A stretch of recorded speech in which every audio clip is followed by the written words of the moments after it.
इथं गर्दी आहे, कशामुळे गर्दी काय की असला मग भरपूर लाईन दिसते, काय भानगड काय भानगड नाही, फक्त बोगसगिरी आहे. युद्ध काय संबंध नाही, सगळ्यांना टाक्या मिळणार. लोकांनी का अचानक गाडी जवळ घ्यायचं गर्दी केली? आता लोकांना भीती जास्त, आता कोरोना आला तर नव्हती का भीती लोकांना, तसेच आहे आताचंही पण लोकांना भीती नाही बाबा टाकी भेटते का नाही भेटली तर चूल पेटवायची, एवढं काय घाबरायचं, सरपण मारूनच आहे. काय नाही, फ्लॅटवर ऍडजस्ट करायचं आपण. आता कोरोनाच्या काळात एवढं तुम्ही एकामेकाला ऍडजस्ट केलं, आता नाही होत का? साधनं आहे कोण मरत नाही, साधनं आहे त्यांच्यावर, साधनं प्रत्येकाला नाही, प्रत्येकाला नाही साधनं नाही एवढं आहे. गॅस बंद होईल का असं वाटतंय? हा गॅस बंद होते. मेसेज वाचा इकडे, हे मेसेज वाचा काय लिहिलं यांनी, काही पण अफवा आहे, काहीच नाही, गॅस बंद होणार नाही. गॅस बंद होणार नाही, त्याच्या नाव काय उगाच काहीतरी करायचं काय ते.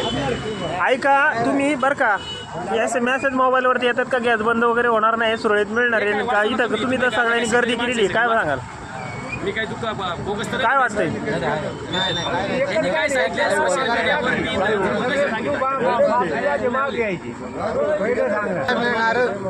गर्दी का केली एवढी लोकांनी? भीती लोकांच्या मनात तयार झालेली आहे. आता सध्या सकाळी बातम्याला दाखवलं, प्रत्येकाला वाटते का आम्हाला भेटेल का नाही भेटेल. बातम्यांना काय दाखवलं? इंधनचा पुरवठा संपणार आहे म्हणून गर्दी केली, पण तसं नाही वस्तू येते ना. तसं काय नाही, मुख्यमंत्र्यांनी सांगितले तसं. युद्ध येऊ नये, युद्ध म्हणजे लोकांनी नेमकी गर्दी केली नाही पाहिजे असं वाटतंय तुम्हाला? अहो काय कोरोनाच्या टायमाला एवढं बेकार परिस्थिती झाली तरी लोक जगलीच ना. मग आता गॅस नाही भेटत, सरपण आहेच ना, एवढं काय घाबरायचं त्याला? तेव्हा काय एवढं काय नाही. आता मोबाईल मेसेज आला का हे फक्त काहीतरी वेगळे अफवा होती त्यात, इंधन काही पुढं काही कमी नाही. इथं काय आता चालू झालं समजा तर काय असं काही नाही होते. तुम्हाला व्हिडिओमध्ये सांगतो की बा गॅस किंवा पेट्रोल याच्यासाठी कुठेही अडचण नाही आहे.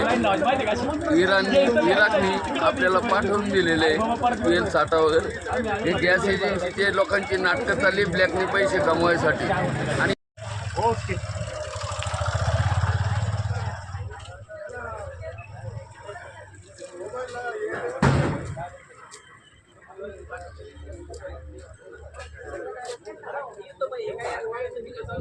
लागली